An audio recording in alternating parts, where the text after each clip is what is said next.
All right. In this video, I'll give you my thoughts about the 1982 movie Gandhi.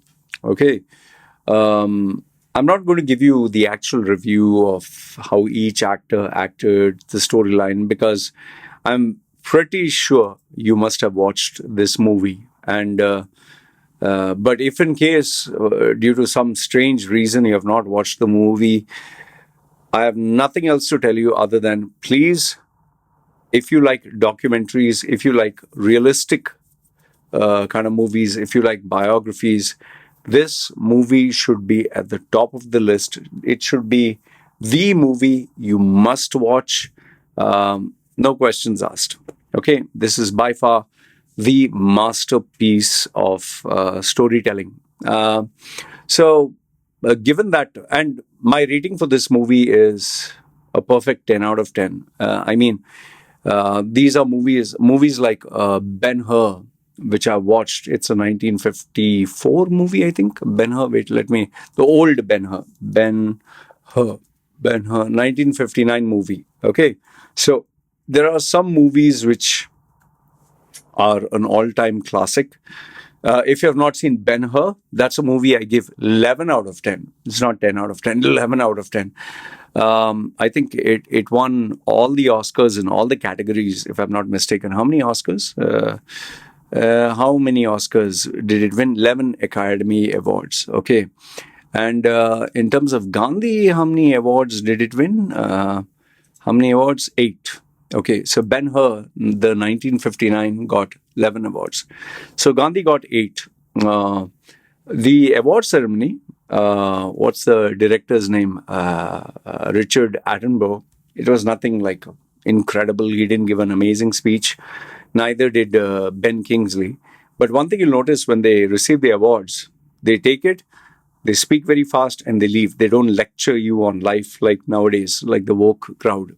Anyway, coming to the actual, what I want to say in this video is, I kind of searched for some really incredible stuff to share with you about this movie.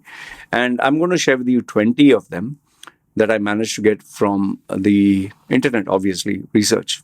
Okay, so first things first, if you like biographies, if you like realistic movies, if you like movies that really make you think, that change your opinion about many things. This is one of those movies you must watch. Okay, so I'm going to give you 21 points. Let's put it 21 points about this movie. And let me know in the comments below which one did you feel absolutely stood out. Okay, so the first one is, it seems that this movie was a dream of Richard Attenborough. Okay, whatever his name is. He conceived this movie nearly 20 years ago, and before it was actually made in 1982. And for some reason, every time the studios would either shoot it down, or there were financial challenges, or there were funding problems or oppositions. So, in fact, in India itself, people were protesting. They didn't want this movie to be made because it was so ironic. I mean, you're talking about an Indian icon who fought against the British, and you are asking a British person of UK to direct the movie. You're asking British actors to take part in it. So it was really shocking and ironical, and many Indians didn't like it. So the first point is, this was nearly 20 years in the making. The second one is, for casting of Gandhi, it seems Ben Kingsley was not the first preference. There were 4,000 actors who auditioned for this role. 4,000. Each and every one was studied. And finally, they gave it to Ben Kingsley. And his resemblance was so incredible. It seems that crew members referred to him as Bapu. And people who were passing by, especially the people who were watching the shooting, couldn't help but stare at the likeness. They were literally like, he looks like Gandhi. So that's number 2, the casting. By the way, this is a bonus point that I'll give you. Daniel Day-Lewis actually acted in the movie for a very tiny role, very, very tiny role, where he confronts Gandhi in his 20s. A very tiny role, but I was shocked when I came to know a legend like Daniel Day-Lewis had a small part in the movie. So that's another point that I want to give you as bonus.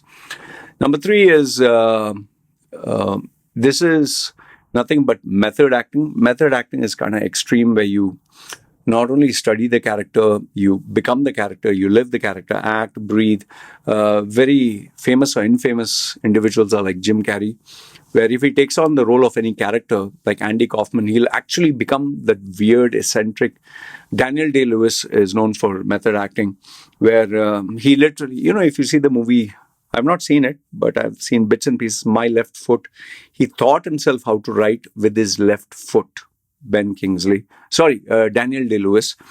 And Nicolas Cage. I was surprised about this. It seems that he requested for his teeth to be removed without anesthesia. Yeah.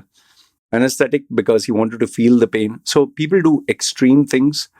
And the most famous ones are legends like Ben Kingsley, Daniel Day-Lewis. So for the method acting, Kingsley studied Gandhi's life. He practiced yoga. He learned how to spin cotton. What you see in the movie is actually doing it. It's not fake. And he adopted a vegetarian diet to be true to the look and feel and the appearance of Mahatma Gandhi. Then the unbelievable transformation. Point number 4 is Ben Kingsley shaved his head, lost the weight, imitated Gandhi's high-pitched voice, kept practicing, and his transformation was so shocking that people used to Hindus used to come and take his arti. Arti means do the puja, or because they felt he was so real. In fact, if you see some of the scenes, his body hair and the mannerism is just unbelievable. Okay. Number 5. Oh, this one is, like they say, a complete mindfuck. The opening scene in Gandhi, I think you can see it on YouTube. They have the procession. Okay, in certain shots you can see from far, like you can see there are not very many people. Okay, because it's supposed to be a funeral where it's supposed to be a million, more than millions of people. So they can't have millions. But they had over 300,000 extras. It was a Guinness Book of World Record for the largest number of extras in a single scene. I don't know if it has been broken, but that scene is seriously unbelievable. I even showed it to my wife and she was like, "Oh, is it really people?" She was asking me. Number 6 is the royal support. Prince Charles and Lady Diana visited the site during the filming of the movie, and it underscored global attention that the film had attracted. So that was pretty shocking also. Prince Charles and Lady Diana, they both came. Real locations. The movie was shot in actual historical sites. I don't know how they managed to overcome the logistical challenges, especially because if you're shooting a movie after 40 years after independence or whatever, 33 years, I mean, the roads would have been changed. So maybe they would have to have sets. But in most cases, they had the site where Gandhi lived, worked, including Sabarmati Ashram and the Birla House. Okay. Historical accuracy. Attenborough consulted Gandhi's associates, including Jawaharlal Nehru's daughter, Indira Gandhi, to ensure the film was absolutely accurate. Number 9 is the controversy, which I told you about. It seems, though he was Indian, Gandhi is Indian, the film was British, the production was British, the film, majority of the actors were British, and there were always questions whether a British could do justice to Gandhi's story. In fact, the bigger question was it ethically and morally right? Because some of the close-minded, I think, Indians, especially, I don't think they would approve of it. And by the way, this is another shocker, which I never thought. Uh, Gandhi was assassinated by a Hindu, and that also a member of the RSS. I was like, what? That to me was a shock. I know, I just know that Godse was a guy. That's as far as I know. Killed Gandhi. I didn't know he was Hindu. I don't know. You can question my ignorance over there. But I didn't know he was a Hindu, and I didn't know he was part of the RSS. And RSS is still there. Just think about it. I'm just giving a thought-provoking question. Imagine if a Muslim had killed Gandhi. Indian Muslim had killed Gandhi. Imagine if someone from Pakistan had killed Gandhi. Oh, goodness. I don't even need to get there. I leave it to your imagination. You can comment down below and let me know. Okay. Number 10 is the budget was pretty massive. It cost them 22 million US dollars, a massive amount at the time, making it one of the most expensive movies about Indian history. Point number 11, Gandhi won 8 Academy Awards, including Best Picture, Best Director, he beat Steven Spielberg, Best Actor, Ben Kingsley. And shockingly, then later on, Steven Spielberg had Richard Attenborough in Jurassic Park. Yeah. So E.T., out of all the movies, which was a masterpiece, got beaten. Wow. That is sad. I mean, E.T. is once in a generation movie, man. But anyway, this movie was a masterpiece. So bad luck. Had Spielberg maybe directed the movie some other year, maybe 100% he would have got it. Okay, number 12 is Ben Kingsley, Indian heritage. Ben Kingsley's real name is Krishna Pandit Bhanji. I didn't know that. Oh, okay. Has Indian roots. His father was Indian. One is his father's Indian, making the portrayal of Gandhi feel even more authentic. This is pretty surprising that his father was Indian. I didn't know that. Okay. And so he does have Indian roots. Ben Kingsley's actual name, Krishna Pandit Banji. Let that sink in. Okay. So it's not total British who portrayed, someone with the Indian roots. Okay. Number 13, unprecedented Indian support. The Indian government supported the project extensively, providing resources, historical archives, allowing filming in sensitive areas. A big thank you to the Indian government. I think they did themselves a favor, because this is a movie that will forever remain as a masterpiece forever and ever. Okay. Number 14, a global box office success. Despite being a historical drama, Gandhi grossed? Okay. The grosser was $127 million worldwide. So 22 million to produce, 127 million extra. So that means they made around 107 million US dollars profit, making it a commercial success. Very good. This movie deserves that. Number 15, unexpected popularity. The film sparked renewed interest in Gandhi's philosophy of non-violence, influencing political movements and inspiring leaders like Nelson Mandela. Definitely, because when you see the movie and you see how what Gandhi had done, I mean, like I'll give you one part of the movie. Okay,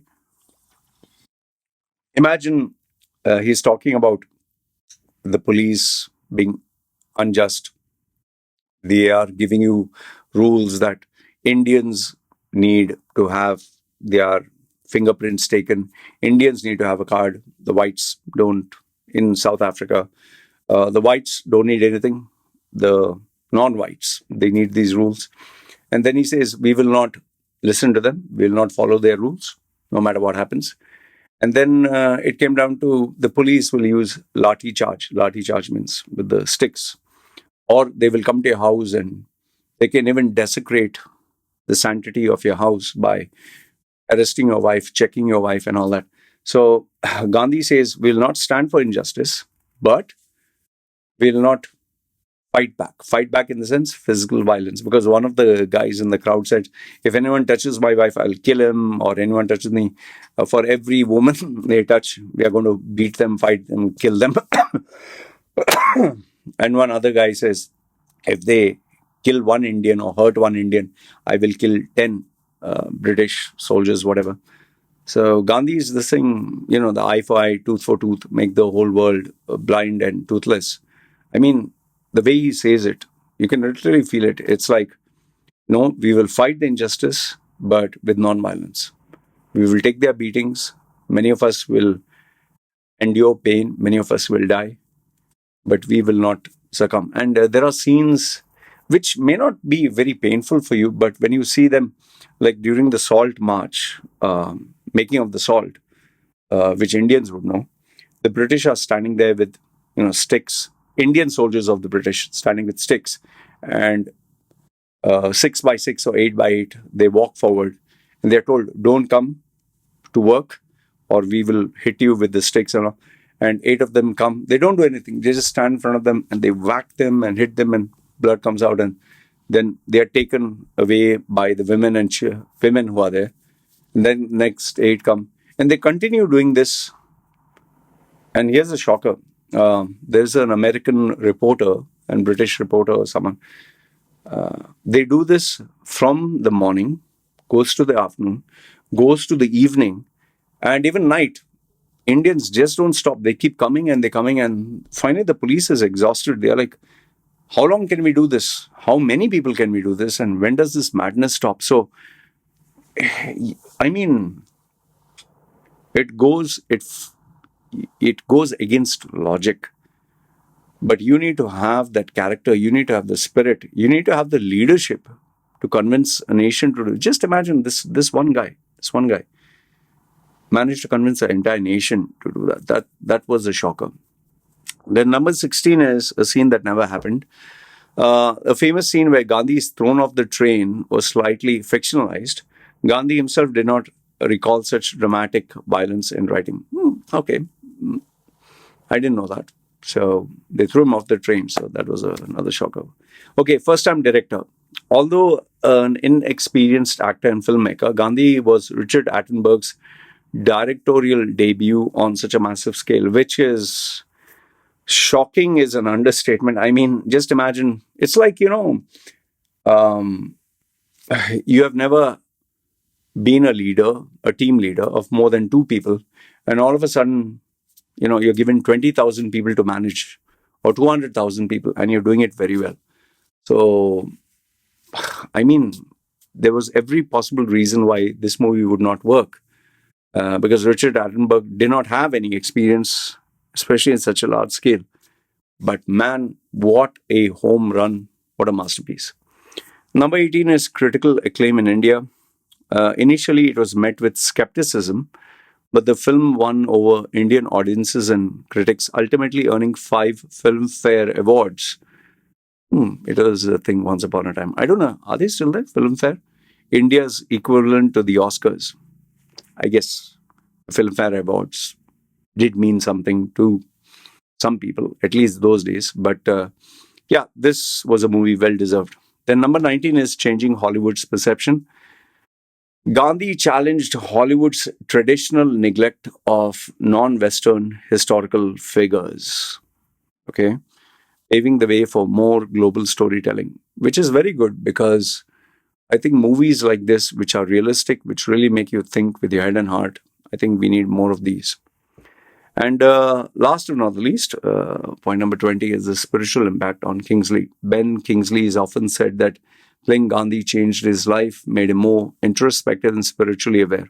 I mean, if you take method acting at its extreme, best or worst, once you become another character and you start thinking like them and living like them, it does impact you in many ways. I remember Jim Carrey saying this when he played the role of Andy Kaufman, because Andy Kaufman was, you can Google searches, absolutely. Man on the Moon, I think, is the name of the movie. He became totally weird. He had to be weird to play that character. So it impacted him. Daniel Day-Lewis, many times when he would become another character for a particular movie, it seems it would take months for him to come back. In fact, there are many actors and actresses who gain weight or lose weight, like Christian Bale, the Batman guy. For the Machinist or something, he became super thin, like literally 40 kilos or something. You can see his nothing but bones. Um, and then he had to put solid amount of mass and muscle for Batman. It affects you. And then, some characters, Christian Bale has had to have a big stomach or put on a lot of weight. It impacts your health, man. It's not safe. So when they try this psychologically, or try to get into a person's head, mannerisms spiritually, it does change you. So yeah, I guess I believe Ben Kingsley in this. And point number 21, which I told you, is Daniel Day-Lewis. That was the extra point. So anyway, in conclusion, I'll just tell you that this is a movie worth watching. Seriously, it's a movie worth watching. If you are into incredible storytelling, if you're into realism, if you're into history, if you're into biographies, this is a masterpiece. And if you have not done it, do yourself a favor, get this movie, download it, or whatever, Netflix or whatever, watch it, and I'll tell you, it's a masterpiece to be watched. I enjoyed it thoroughly. And for a guy like me who doesn't have the patience to watch movies straight, this was a masterpiece. Good, bad, ugly, let me know your thoughts in the comments below. This is me signing off. You guys take care.